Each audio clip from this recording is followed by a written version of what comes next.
रियासती वक्फ बोर्ड के तहत काम करने वाले शोबे ख़िज़ात में शादी, खुला और तलाक का सर्टिफिकेट हासिल करने वालों को काफ़ी मुश्किलात का सामना करना पड़ा है।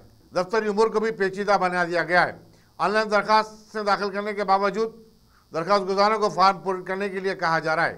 हालांकि उन्हें सिर्फ निकाहनामे की हार्ड कापी दाखिल करनी होती है। पोस्टल चार्जेस के नाम पर दरखास्त गुजारों से 400 तक 500 रुपये वसूल किए जा रहे हैं। इस दफ्तर से न सिर्फ हैदराबाद बल्कि अजला के लोग भी रुजू होते हैं।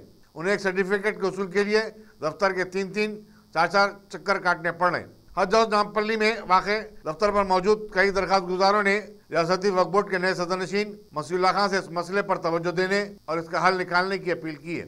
मेरा नाम दाऊद है। ये मैरिज सर्टिफिकेट बनाने के लिए आया। 12:30 का स्लॉट बुक करा सा हूँ, मगर 12:30 बंद करके चले गए। अभी तक जो है सो लाइन में ठहरे हुए हैं। 2 बजे फिर ओपन करते बोले, 1:15 तो हो रहे हैं, अभी तक कोई आए नहीं। एंड अभी तक लोगों को ले रहे हैं फॉर्म। अंदर वाले क्या है, कल आओ बोल के बोल रहे हैं। कल भी आया था, कल 1 बजे तक वेट करा तो फॉर्म नहीं दिए। 1 बजे के बाद नहीं देते बोले। आज जल्दी आके फॉर्म सबमिट करके सब डिटेल सबमिट करने के बाद ऑनलाइन कराया हम लोग। स्लॉट भी दिए 1 बजे का, बट 12:30 लास्ट है बोल के बोल रहे हैं।